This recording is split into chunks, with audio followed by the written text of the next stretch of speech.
अब 6 घंटे 45 मिनट में पूरा होगा लखनऊ से दिल्ली का सफ़र। मुरादाबाद लखनऊ सेक्शन पर 130 किलोमीटर की रफ्तार से दौड़ी ट्रेन।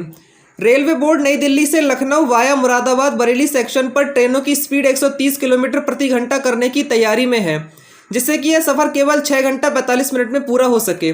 इसके लिए रेलवे बोर्ड की स्पेशल ट्रेन ने बीते शनिवार को इस रूट का स्पीड ट्रायल भी किया।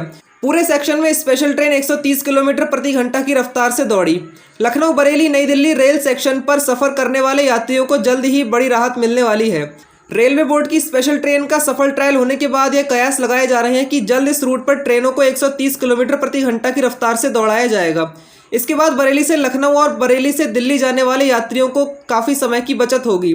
आपको बता दें कि उत्तर रेलवे ने अपने कई रूटों पर ट्रेनों की रफ्तार बढ़ाने के लिए आइसोलेशन मॉनिटरिंग सिस्टम से ट्रैक रिकॉर्डिंग शुरू कर दी है। इस ओवरब्रिज पर अगले साल से फर्राटा भर सकेंगे वाहन। रेलवे अफसरों ने जारी की डेडलाइन। लाल फाटक क्रॉसिंग पर मुसीबत झेल रहे लोगों को इस साल राहत मिलती दिखाई नहीं दे रही है। लाल फाटक ओवरब्रिज का निर्माण साल के आखिर तक पूरा हो जाएगा। नए साल में ही लोग पुल पर फर्राटा भर सकेंगे। हालांकि रेलवे की सुस्त चाल को देखते हुए यह भी आगे बढ़ सकता है। वर्ष 2016 में सपा के शासन में लाल फाटक क्रॉसिंग पर 4 लेन ओवरब्रिज की मंजूरी मिली थी। उसके बाद 1 साल बाद वहां काम शुरू हो पाया। इसके बाद तमाम रुकावटें पुल के निर्माण में लगती रहीं। जैसे तैसे सेतु निगम ने कांदरपुर की ओर से क्रॉसिंग कर पुल का निर्माण पूरा किया। इसके बाद बीच में रेलवे लाइन के ऊपर वाले भाग पर रेलवे ने काम शुरू नहीं किया। इधर कैंट क्षेत्र की ओर पुल के हिस्से को बनाने के लिए रक्षा मंत्रालय से अनुमति लेने में काफ़ी समय निकला। दिसंबर तक काम पूरा होने का दावा कर रहे हैं अधिकारी। करीब 6 महीने पहले रक्षा मंत्रालय ने पुल निर्माण की अनुमति दी थी। इस पर सेतु निगम ने वहां सर्विस रोड तैयार की। इसके लिए पहले वहां से 44 पेड़ों को ट्रांसलोकेट किया गया। सेतु निगम ने पुल का निर्माण शुरू कर दिया है। वहीं रेलवे ने भी बीच के हिस्से में काम शुरू किया है, लेकिन निर्माण की गति काफ़ी धीमी है। रेलवे के अधिकारी नवंबर तक पुल निर्माण पूरा करने को कह रहे हैं। वहीं सेतु निगम के अधिकारी दिसंबर तक वर्क पूरा करने का दावा कर रहे हैं। इस आधार पर जनवरी में ही पुल का आवागमन शुरू होने की उम्मीद है। मुंबई से दिल्ली आने वालों की बगैर जांच बरेली में नो एंट्री। शासन के अलर्ट के बाद कोरोना की तीसरी लहर से निपटने के लिए जिला प्रशासन और स्वास्थ्य विभाग की टीमें सक्रिय हो गई हैं।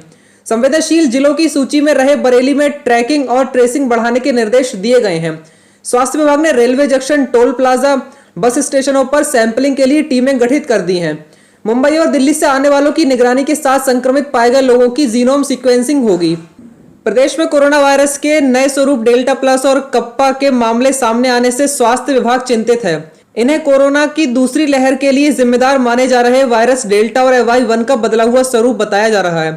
वायरस के नए स्वरूप से संक्रमित मिले लोग दूसरे राज्यों से लौटे थे। शनिवार को मुंबई से वापस आए एक कारोबारी के संक्रमित मिलने पर उसे कोविड चिकित्सालय में भर्ती कराया गया है। अब शासन ने भी सतर्कता बढ़ाने के निर्देश दिए हैं, लिहाजा स्वास्थ्य विभाग ने सैंपलिंग का शेड्यूल तय कर दिया है। दूसरे राज्यों खासकर मुंबई और दिल्ली से आने वालों की प्रमुखता से जांच और उनकी निगरानी के निर्देश टीम को दिए गए हैं। सीएमओ डॉक्टर सुधीर गर्ग ने बताया कि सैंपलिंग के लिए टीमें रेलवे जंक्शन, सिटी स्टेशन और इज्जतनगर रेलवे स्टेशन पर तैनात रहेंगी, जो दिल्ली और मुंबई से आने वाले यात्रियों की जांच करेंगी। जीआरपी और आरपीएफ के जवानों का सैंपलिंग में सहयोग लिया जाएगा। थाना बारादरी में झूठा मुकदमा लिखवा जाने पर 6 लोगों को भेजा जेल। पिछले दिनों थाना बारादरी क्षेत्र में फायरिंग से घायल की सूचना आग की तरफ फैल गई थी, जिसमें शिकायतकर्ता ने बताया कि उसके ऊपर वहीं के रहने वाले लोगों ने फायरिंग की। इस पर पुलिस ने जब जांच की तो पाया कि यह घटना फर्जी थी। इससे पहले दोनों में रंजिश चल रही थी। पुलिस ने इस घटना को गंभीरता से लेते हुए जांच की तो पता चला कि इसमें 6 लोग सम्मिलित हैं। सोमवार को एसएसपी रोहित सजवाड़ ने प्रेस वार्ता के दौरान बताया कि यह सभी आरोपियों ने षड्यंत्र के साथ घटना को अंजाम दिया था, जिसको लेकर इन्हें गंभीर धाराओं में जेल भेजा जा रहा है। मंडलायुक्त ने की मंडल में मेडिकल ऑक्सीजन की उपलब्धता की समीक्षा। कहा, इस माह के अंत तक शेष कार्य पूर्ण करें। बरेली में मंडलायुक्त आर रमेश कुमार ने कहा कि मंडल में सभी मेडिकल ऑक्सीजन के प्लांट लगाने तथा उनके क्रियाशील करने के कार्य में तेजी लाई जाए। उन्होंने कहा कि सभी जनपदों में संबंधित अधिकारी ऑक्सीजन प्लांट की प्रगति की प्रतिदिन शाम को समीक्षा करें। मंडलायुक्त आज कमिश्नरी सभागार में इस बारे में आयोजित एक बैठक की अध्यक्षता कर रहे हैं। उन्हें अवगत कराया गया है कि मंडल में 30 जून तक में 5 मेडिकल ऑक्सीजन प्लांट ने कार्य करना शुरू कर दिया था। 15 जुलाई तक 2 और प्लांट कार्य करना शुरू कर देंगे। 20 जुलाई तक 3 और प्लांट क्रियाशील हो जाएंगे तथा 31 जुलाई तक कम से कम 4 और प्लांट कार्य करना शुरू कर देंगे। पूरे मंडल में इस माह के अंत तक लगभग 14 ऑक्सीजन प्लांट कार्य करना प्रारंभ कर देंगे। मंडलायुक्त श्री आर रमेश कुमार ने कहा कि मंडल में ऑक्सीजन प्लांट के कार्यरत हो जाने से मेडिकल ऑक्सीजन की उपलब्धता में निरंतरता बनी रहेगी। उन्होंने कहा कि बरेली मंडल ऑक्सीजन के मामले में आत्मनिर्भर हो रहा है।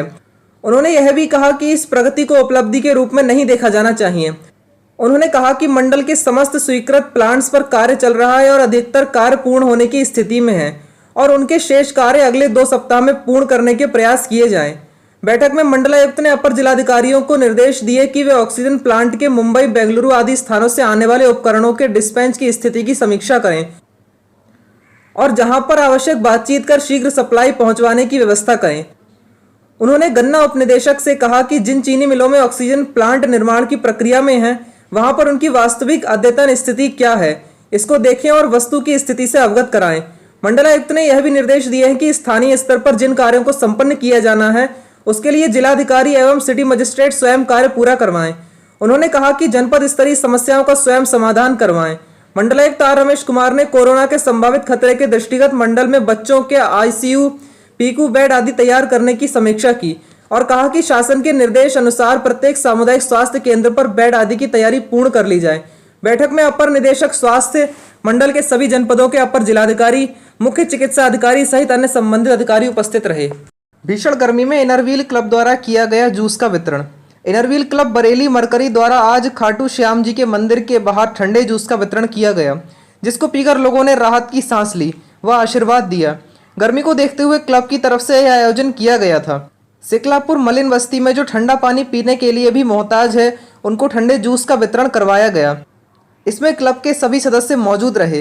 अनीता गोयल, सुधा सक्सेना, रचना सक्सेना, पूजा, रुचि, प्रतीक्षा, नीरू, रीमा, राखी, नंदा, ममता, निधि, हेमा, नीमा, सुनीता आदि क्लब के सभी सदस्य मौजूद रहे।